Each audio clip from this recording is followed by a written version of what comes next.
আগে সম্ভব ছিল না।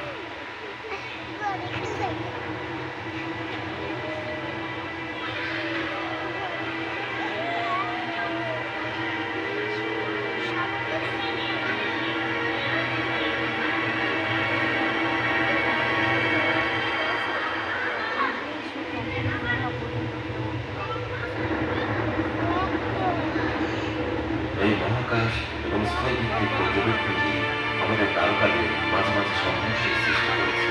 আমরা এখন জানি যে গ্যালিলিও দ্বারা আবিষ্কৃত সূর্যের তাপগুলি উচ্চ শক্তির কণাগুলি বিস্ফোরক নির্গমন, যাকে সোলার ফ্লেয়ার বলা হয়, যা পৃথিবীতে মহাকাশযান এবং বৈদ্যুতিক পাওয়ার গ্রিডগুলিকে ক্ষতি করতে পারে।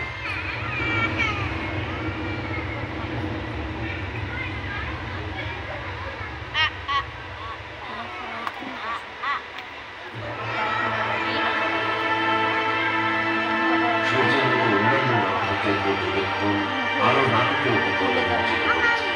ভয়ানক শক্তি সুপার ফ্লেয়ার্স। এই চরম অগ্নুৎপাত জীবনকে ধ্বংস করে দিতে পারে। আমাদের সূর্য থেকে এই ধরনের বিস্ফোরণের সম্ভাবনা কম, তবে এটি ঘটতে পারে। যদি দুর্দান্তভাবে শক্তিশালী এবং সম্ভাব্য ধ্বংসাত্মক সূর্য বা প্রতিরোধক ভালোর জন্য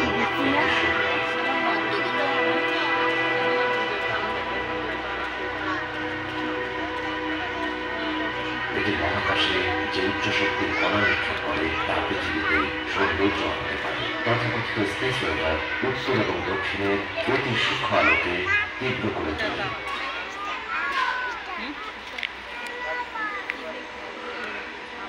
এই অরোরা পৃথিবীর মেরুদণ্ডের কাছে বেড়ে ওঠে, যেখানে সূর্যালোকিত কণাগুলি আমাদের প্রতিরক্ষামূলক চৌম্বক ক্ষেত্রের মাধ্যমে বায়ুমণ্ডলের সাথে যোগাযোগ করে।